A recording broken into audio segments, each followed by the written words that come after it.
నూతన సంవత్సరం సంక్రాంతి శుభాకాంక్షలు. ఈ నెల 25 నుండి 28 వరకు 14వ జాతీయ మహాసభలు అఖిల భారత ప్రజాతంత్ర మహిళా సంఘం జరగబోతున్నాయి. తెలంగాణ రాష్ట్రం హైదరాబాద్ నగరం జాతీయ మహాసభలకి ఆతిథ్యం ఇస్తోంది. తెలంగాణ రాష్ట్ర ప్రజలందరికీ ఈ మహాసభలను జయప్రదం చేయాలని, మహిళా ఉద్యమానికి ప్రోత్సాహం ఇవ్వాలని సవినయంగా విజ్ఞప్తి చేస్తున్నాం. ఐద్వా అందరికీ చిరపరిచితమే.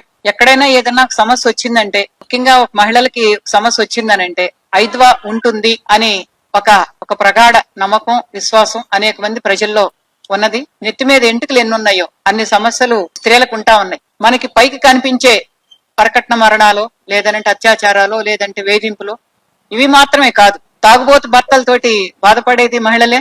రైతులు ఆత్మహత్య చేసుకుంటే ఇంట్లో మగ మనిషి ఆగమైతే మళ్ళా వైధవ్యాన్ని భరిస్తూ కూడా తలకెత్తుకుని మోసే, ఇవన్నీ మన సమస్యలే.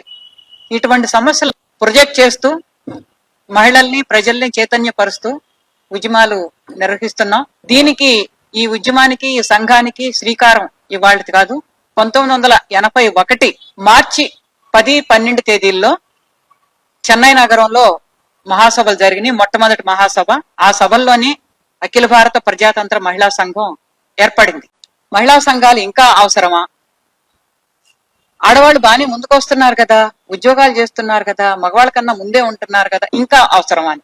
మరి కొంతమందికి అక్కడో ఇక్కడో ఒక అత్యాచారం, మరో ఘటన, దుర్మార్గమైన ఘటన జరిగినప్పుడు ఏం చేస్తున్నాయి మహిళా సంఘాలు? ఏమ్మా పలానా చోటు పలానా జరిగింది, మీరు చేయాలి కదా అంటే ఎక్కడెక్కడ ఏం జరిగినా గాని అది మాదే బాధ్యత అన్నట్టు.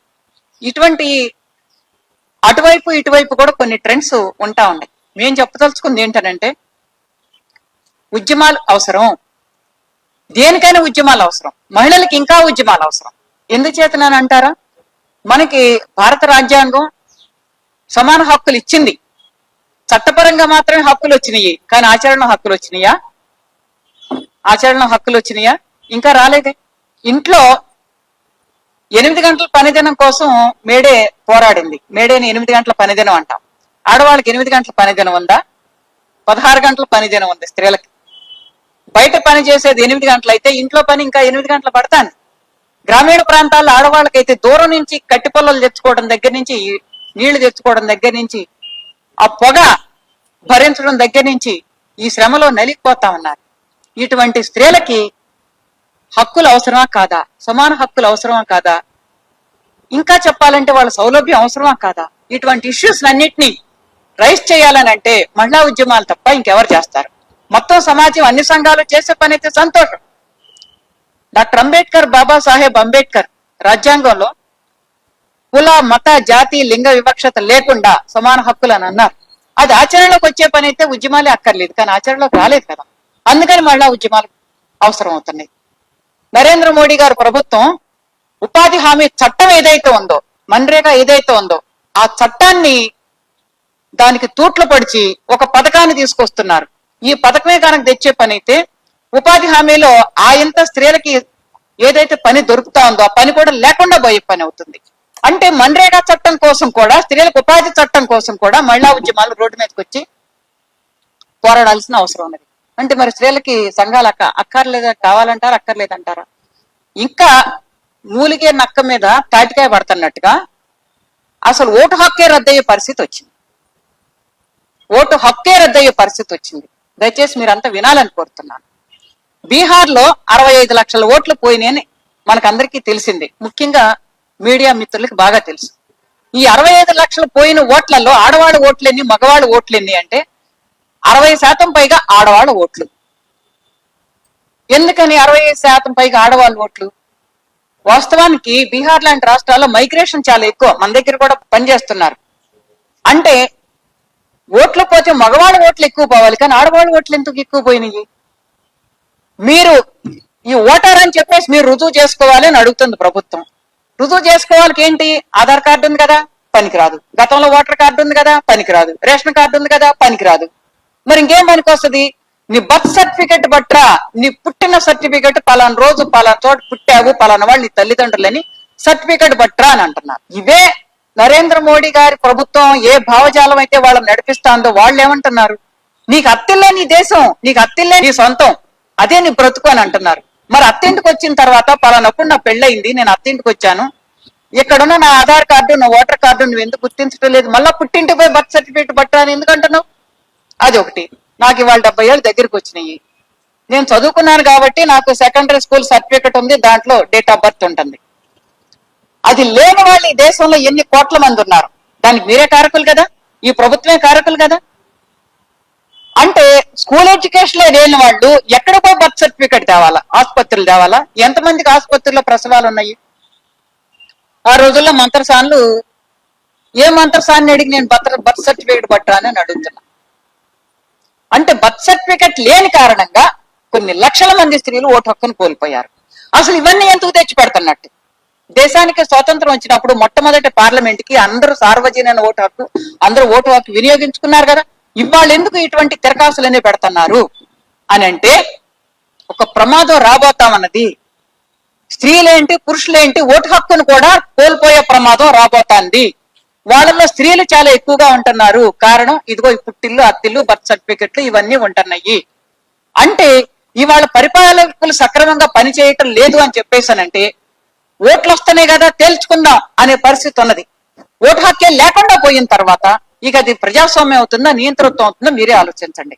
ఇటువంటి సమస్యలతో సహా మహిళా ఉద్యమం ముందుకొచ్చి పోరాడాల్సిన అవసరం ఉంది. మేము పోరాడుతున్నాం అఖిల భారత స్థాయిలో. నిన్నగా మనం చూశారు కదా, ఉన్నావు కేసు. ఒక పెద్ద మనిషి, ఒక ఎమ్మెల్యే, వయసు మళ్ళిన పెద్ద మనిషి, అధికార పార్టీకి సంబంధించిన ఎమ్మెల్యే చిన్నపిల్ల మీద దుర్మార్గంగా అత్యాచారం చేసి కేసు పెడితే ఆమె తాలూకు బంధువుల్ని యాక్సిడెంట్లు చేయించి, హత్యలు చేయించి జైలు పోయిన తర్వాత అతనికి బెయిల్ ఇచ్చారు.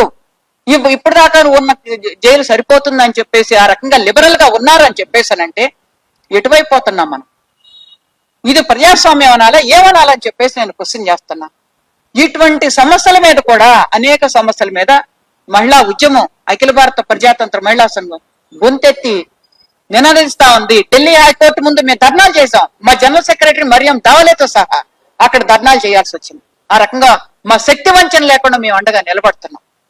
ఇటువంటి అనేక ఇష్యూస్ ఉన్నాయి, వాళ్ళు మాట్లాడుకోవాల్సింది. కాబట్టి ఇప్పటికీ కూడా కందిగా చెప్పాడు, అర్ధరాత్రి ఆడ మనిషి ఎప్పుడైతే ఒంటరిగా నడవగలుగుతుందో అప్పుడే దేశానికి స్వాతంత్రం వచ్చినప్పుడు, అప్పుడు మాత్రమే మహిళా ఉద్యమాలు అవసరం ఉండదు.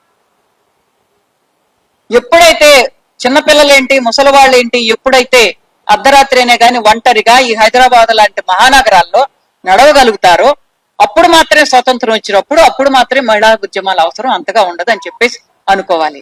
కాబట్టి ఈ వాస్తవాన్ని అర్థం చేసుకోమని చెప్పేసి కోరుతున్నాను. ఇకపోతే మా మహాసభల విషయం కొద్దిగా వివరిస్తాను. జనవరి 25వ తేదీ నుంచి 28వ తేదీ వరకు కూడా మన ఈ హైదరాబాద్ నగరంలోని ఆర్టీసీ కళ్యాణ మంటపంలో జరగబోతున్నాయి. పెద్ద ఎత్తున తెలంగాణ ప్రజానీకం ఆతిథ్యం ఇవ్వబోతా ఉంది. ఈ సభలకి రోహిణి మనకందరికీ చిరపరిచితమైన ఒక చక్కని సినిమా యాక్ట్రెస్, కేవలం సినిమా యాక్టర్ మాత్రమే కాదు, ఆవిడ స్త్రీల హక్కుల కోసం నిలబడతా ఉంది. ఒక ప్రముఖ అభ్యుదయ రచయిత్రి ఆమె. మీ ఇంటర్వ్యూలు కూడా చూస్తుంటారు. ప్రముఖ అభ్యుదయ రచయిత్రి, పెరియార్ భావాలతోటి ఉత్తేజితురాలైన ఒక అభ్యుదయ రచయిత్రి, ఒక సినిమా కళాకారిణి. ఆమె మా మహాసభల్ని ప్రారంభం చేయబోతా ఉంది. దానికన్నా ముందు ఈ మహాసభల నిర్వహణ కోసం ఒక ఆహ్వాన సంఘం ఏర్పడింది. ఆ ఆహ్వాన సంఘానికి సారథ్యం వహిస్తూ ప్రొఫెసర్ శాంతా సిన్హా జగమెరిగిన ఒక అభ్యుదయ మహిళ. ఆమె ఈ ఆహ్వాన సంఘానికి అధ్యక్షురాలుగా సారథ్యం వహిస్తున్నారు. ఆమె ఉంటారు. ఆమెతో పాటు బృందా కరత్, ఒక మహిళా హక్కుల నేత, సుభాషిణి ఆలీ, నేతాజీ సుభాష్ చంద్రబోస్ పేరు పెట్టుకున్న సుభాషిణి ఆలీ, అట్లాగే పికే శ్రీమతి మా అధ్యక్షురాలు, కేరళ పూర్వ హెల్త్ మినిస్టర్ గా చేశారు ఆవిడ.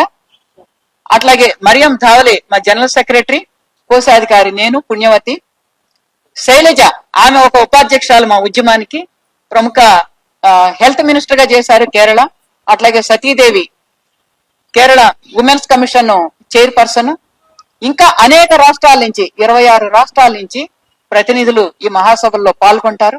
అనేక మంది పెద్దలు, మధురా స్వామినాథన్, పార్వతీ మీనన్, అట్లాగే జైతి ఘోష్, హిందూ అగ్నిహోత్రి, ఇంద్రాణి మజుందార్, కీర్తి సింగ్, ఒక ప్రముఖ న్యాయవాది, ప్లానింగ్ కమిషన్ మెంబర్ గా కూడా గతంలో పనిచేశారు కీర్తి సింగ్.